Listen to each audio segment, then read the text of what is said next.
I don't think there was a single moment in my childhood when I wasn't gently reminded that I came second.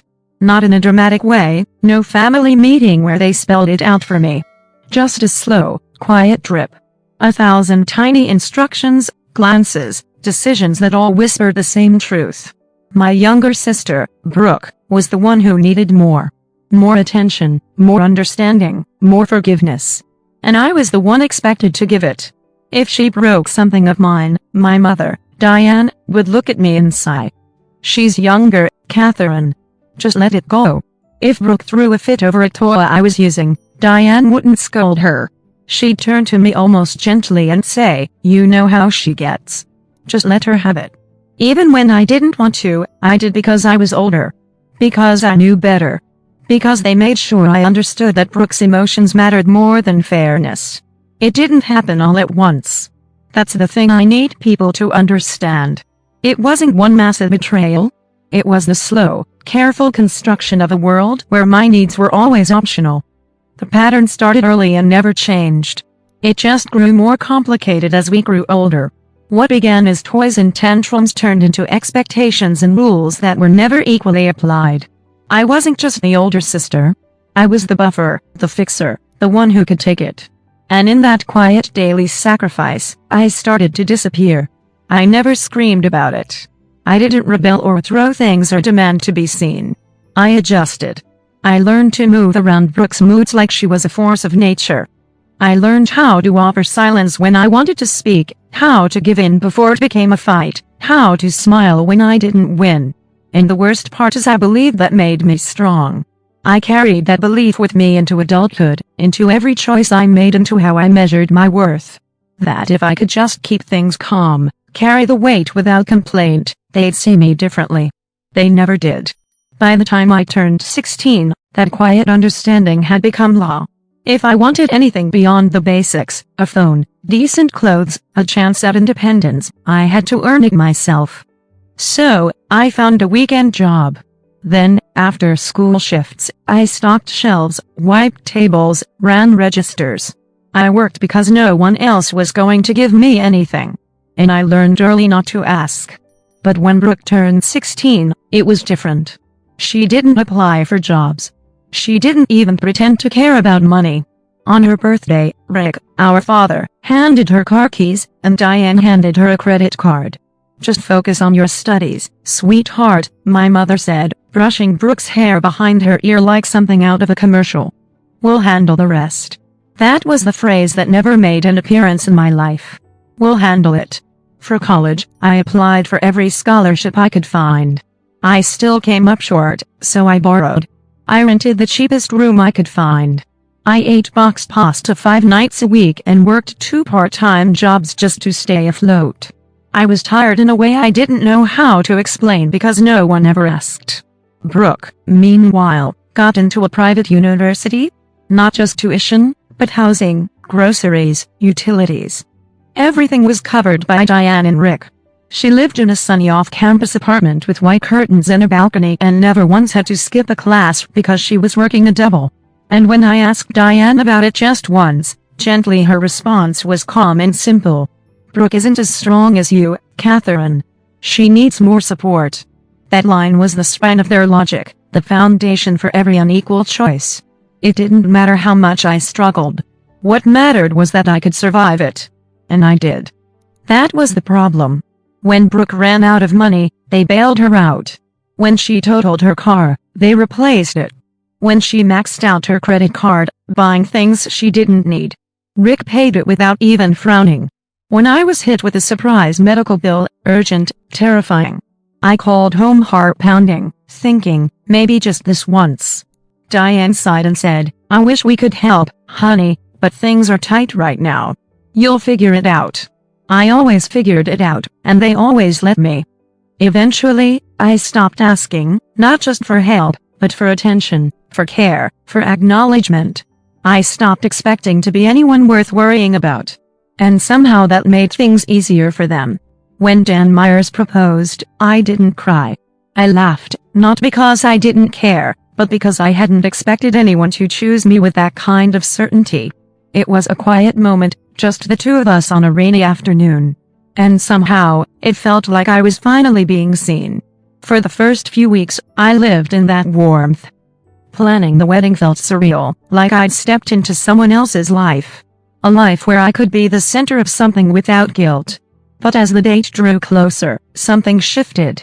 Subtle at first. Diane, my mother, started sighing in that practiced way of hers. Every time we mentioned the cost of catering or flowers, she'd tilt her head, soft voice just slightly too measured. Weddings are so expensive these days. It's such a shame really spending that much on just one day. She wasn't trying to talk me out of it. She just wanted me to feel guilty for being celebrated. Rick, my father, was quieter, but no less precise. "We've been making some sacrifices lately," he said one evening, looking over his glass of wine. "Things aren't as easy as they used to be, but you know, we do what we can." Brooks had a rough year. I didn't say anything. I just nodded the way I always had. But something in my chest tightened, and Brooke made no effort to hide how she felt. She rolled her eyes whenever the wedding came up, made loud comments about how ridiculous bridesmaid dresses were, scoffed when anyone mentioned a registry.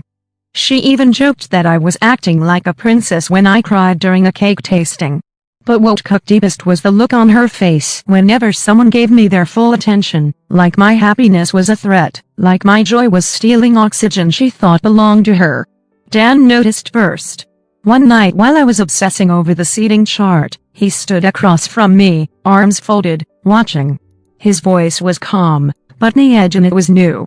"They're going to pull something," he said. I looked up. "Who, your parents?" he said simply. I shook my head, tried to laugh. "Dan, come on. They can be selfish." "Sure, but it's our wedding.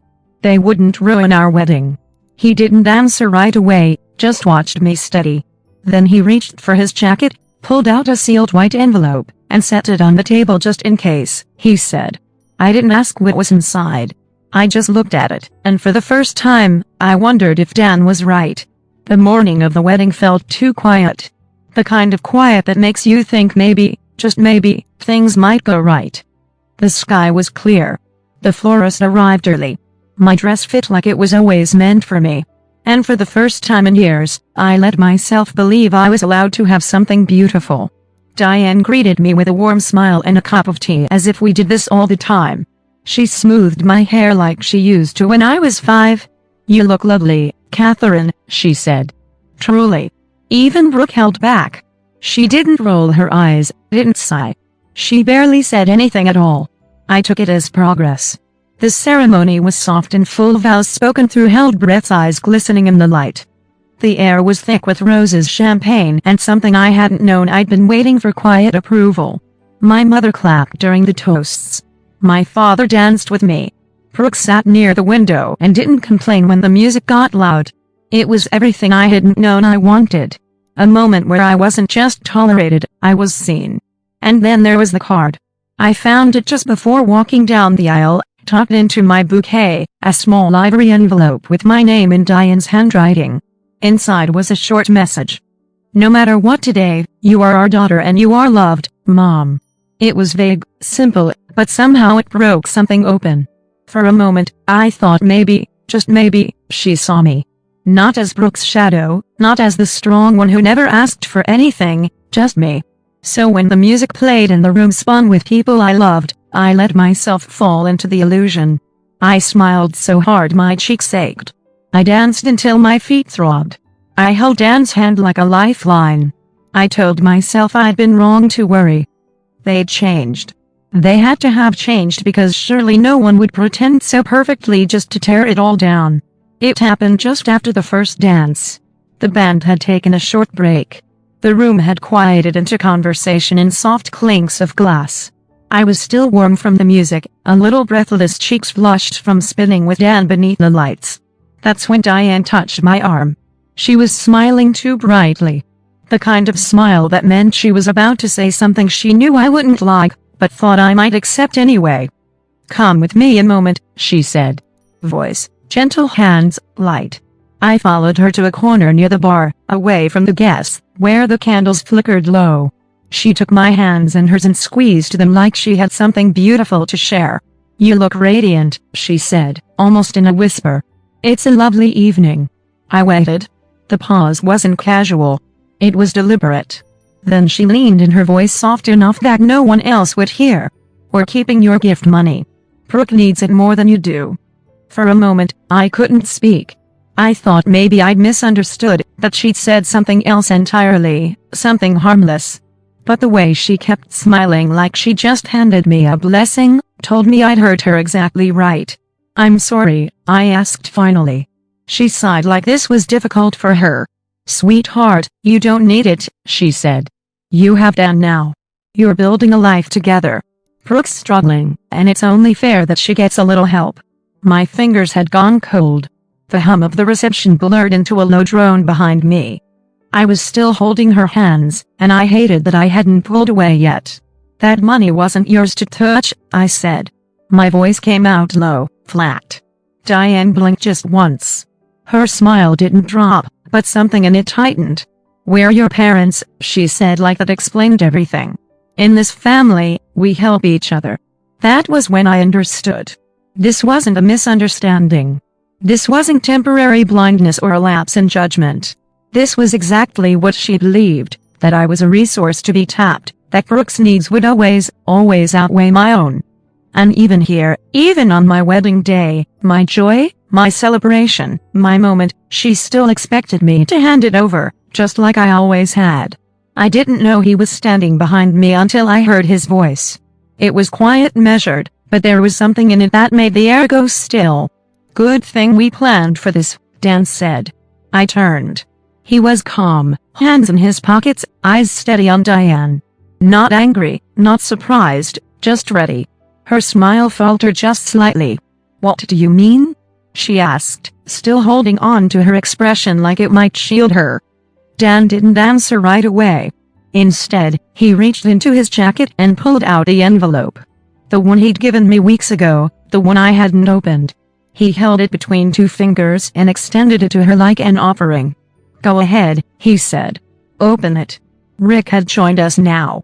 He stood just behind Diane, arms crossed, jaw tight. His eyes narrowed at Dan like he was sizing him up, but said nothing. Diane hesitated, then took the envelope with carefully practiced grace. She slid a nail beneath the flap and pulled out a stack of papers. I watched her scan the first page.